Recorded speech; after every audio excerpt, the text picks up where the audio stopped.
Hello everyone, my name is Vikas Thavar and today I am going to explain class 8th Honeydew book poem The Last Bargain. This poem is written by Rabindranath Tagore. Okay, so क्या होता है इस pome में? First of all इसका एक introduction मैं आपको दे देता हूँ कि ए बार्गेन होता क्या है? What is bargain? A bargain is an agreement in which both parties promise to do something for each other. तो एक ऐसा एग्रीमेंट होता है जो बोथ पार्टीज़ का मतलब क्या होता है कि फॉर एग्जांपल एक सेलर है और एक बायर है, तो सेलर और बायर के बीच में जो पैसों का लेन देन का जो मोल भाव होता है, जो एग्रीमेंट होता है, उसको हम बार्गेन बोलते हैं. क्या होता है इस पोएम में कि someone is looking for work, कि कोई ऐसा एक इंसान है जो कि खुद पोएट है, वो काम ढूंढ रहा है, वेटिंग टू बी हायर्ड, और वो इंतज़ार कर रहा है कि कोई उसको काम दे, तब अपना मतलब उसको हायर कर ले. He strikes a bargain but thinks it worthless. अब वो एक ऐसे बार्गेन से मिलता है, मतलब एक ऐसे आदमी से मिलता है जो जो मोल भाव करता है, लेकिन वो उसके लिए वर्थलेस होता है. जो पोएट होता है उसके लिए वर्थलेस होता है, काम का नहीं होता, तो रिजेक्ट कर देता है फर्स्ट डील को. Second, he tries twice again but doesn't like either, और दूसरी डील भी उसके पास आती है तो वो भी उसको पसंद नहीं करता. Finally in the last bargain when he is hired for nothing. फिर लास्ट में क्या होता है, बिल्कुल मतलब 2-3 बार्गेन और आ जाते हैं, तो उसके बाद लास्ट में क्या होता है कि उसको फिर हायर किया जाता है कुछ नहीं करने के लिए, मतलब कुछ नहीं देने के लिए, मतलब कि उस इंसान के लिए के पास देने के लिए कुछ नहीं था जो उसको हायर करता. और फिर क्या होता है, what ever he is happy as never before, लेकिन वो फिर क्या हो जाता है, खुश हो जाता है जैसा वो पहले कभी नहीं होता. क्यों? क्योंकि उसको फ्रीडम मिल जाती है. कहने का मतलब ये है कि वो किसी के अंडर ऐसे काम नहीं करना चाहता स्लेव बनकर. What is the bargain? अब वो मोल भाव क्या था, and why is it the best, और वो उसके लिए सबसे बेस्ट क्यों था, सबसे अच्छा क्यों था. आइए रीड करते हैं. Come and hire me, I cried while in the morning, I was walking on the stone paved road. अब क्या बोल रहा है, जो पोएट है वो बोल रहा है आओ और मुझे हायर करो, मुझे काम पे लेके जाओ.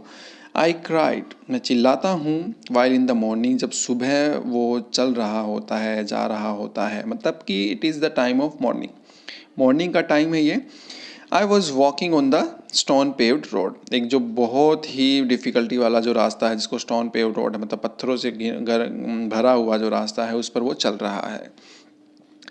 आगे क्या होता है, sword in hand the king came in his chariot.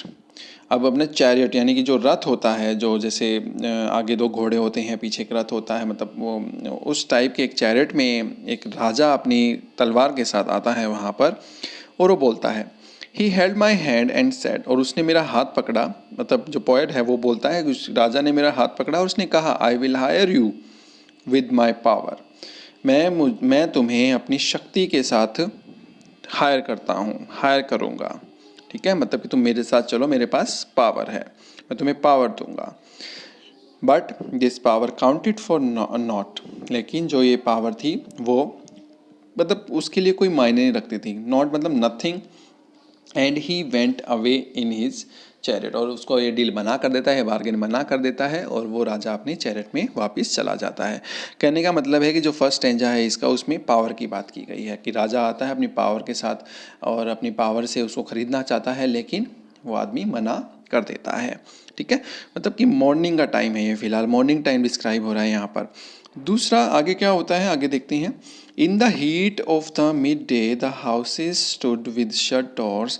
अब दोपहर का टाइम ये डिस्क्राइब कर रहा है, नून का टाइम ये डिस्क्राइब कर रहा है कि in the heat of the mid day, मतलब कि आधा दिन बीत चुका है और इतनी गर्मी हो रही है, वहाँ पर सूरज की रोशनी पड़ रही है, और जो घर हैं वो सब अपने दरवाजे बंद कर रखे हैं लोगों ने. I wandered along the crooked lane. Crooked lane मतलब नॉट प्लेन, मतलब कि टेढ़ी मेढ़ी मुड़ी हुई, मतलब जो गलियां हैं वहाँ पर वो घूम रहा था, मतलब वंडर कर रहा था वो.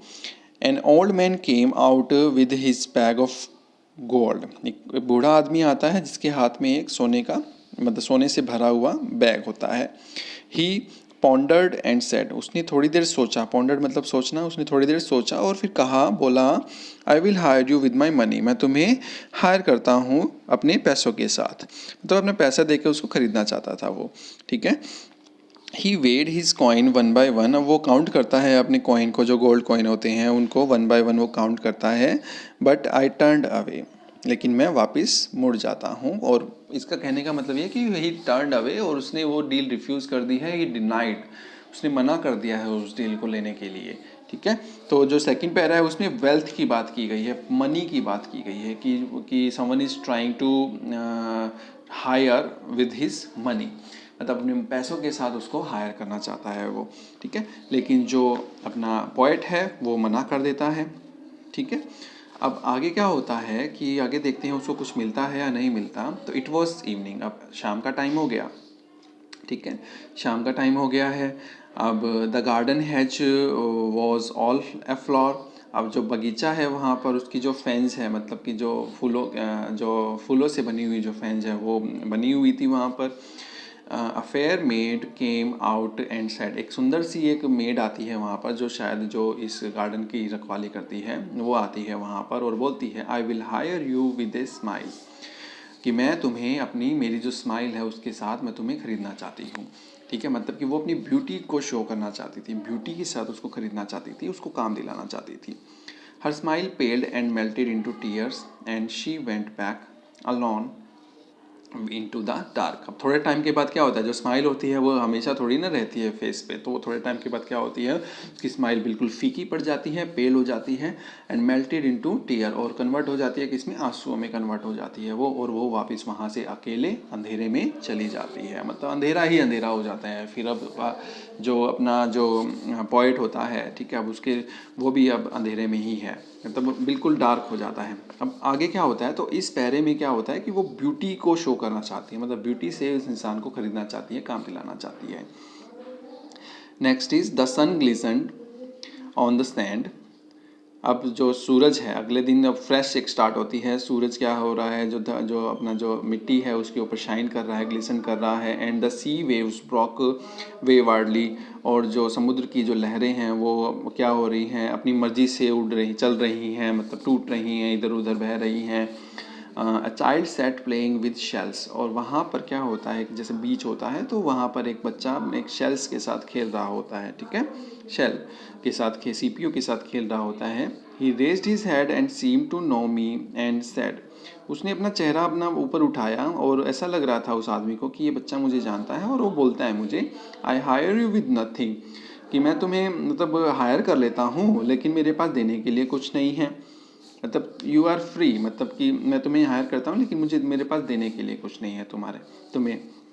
फ्रॉम हैंस फॉरवर्ड, मतलब उस उस दिन से जैसे ही फिर जो आगे जो चीज़ें होती हैं, that bargain struck in child's play made me a free man, और वो आदमी कहता है कि जो बार्गेन जो उस बच्चे ने मुझे किया था वो मेरे को अच्छा लगा, दैट स्ट्रक मी, मुझे अच्छा लगा, और made me a free man, और उसने मुझे एक फ्री आदमी बना दिया, मतलब कि एक आज़ाद आदमी बना दिया था, मतलब उसको आज़ादी चाहिए थी उस आदमी को, वो नहीं चाहता था कि वो किसी आदमी के नीचे काम करे, स्लेव बनकर काम करे। ही वॉन्ट्स हिज फ्रीडम, इसीलिए जो लास्ट पैरा है उसमें, जो लास्ट स्टेंजा है उसमें फ्रीडम के बारे में बात की गई है। तो that is all the poet wanted in this poem. The last bargain, जो लास्ट बार्गेन था वो उसको स्ट्रक किया, उसको वो अच्छा लगा, और उसने वो उस बार्गेन को अपना लिया, और फिर वो लास्ट में एक फ्री आदमी बन गया था। Okay, so this poem is written by Rabindranath Tagore, जिन्होंने हमारा जनगण मन राष्ट्र गान लिखा था। ठीक है, तो ये काफ़ी अच्छी अच्छी पोएम्स भी लिखते थे, तो that is one of them, the last bargain. Thank you so much.